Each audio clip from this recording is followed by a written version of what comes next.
C'est une entreprise donc familiale que j'ai repris en juin 2008. Avant 2008, j'étais taxi indépendant à 20 km d'ici, avec 2 véhicules. Et du coup, ça m'a donné l'opportunité, quand ma mère a pris sa retraite, de reprendre l'entreprise et d'apporter mes 2 véhicules supplémentaires à l'entreprise. Le secteur d'activité de l'entreprise, c'est essentiellement du transport de personnes, assis ou couchés. Donc assis par des moyens de transport en véhicules sanitaires légers, VSL, ou taxi. Et en transport couché, en ambulance.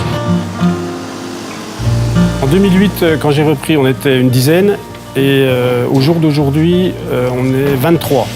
On est 20 chauffeurs, enfin 20 roulants et 3 secrétaires.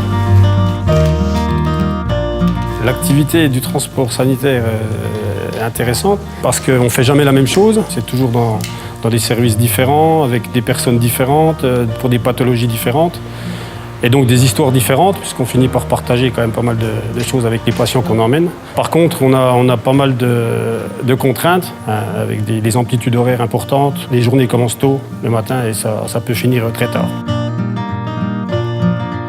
Dans l'entreprise, on essaie de privilégier le confort des chauffeurs, en leur attribuant des véhicules récents, bien équipés.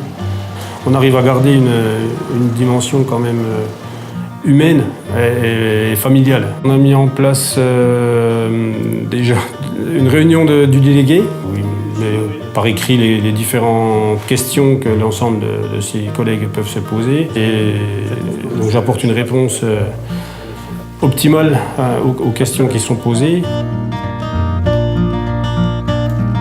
On a fait l'acquisition récemment d'un terrain attenant à l'entreprise pour justement réaménager de manière un peu plus confortable l'ensemble du local personnel, à la fois chauffeur et secrétaire.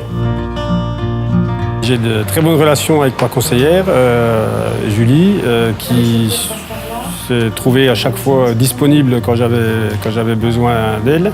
Et puis j'ai une parfaite confiance en elle pour tous les dossiers que j'ai eu à traiter avec elle.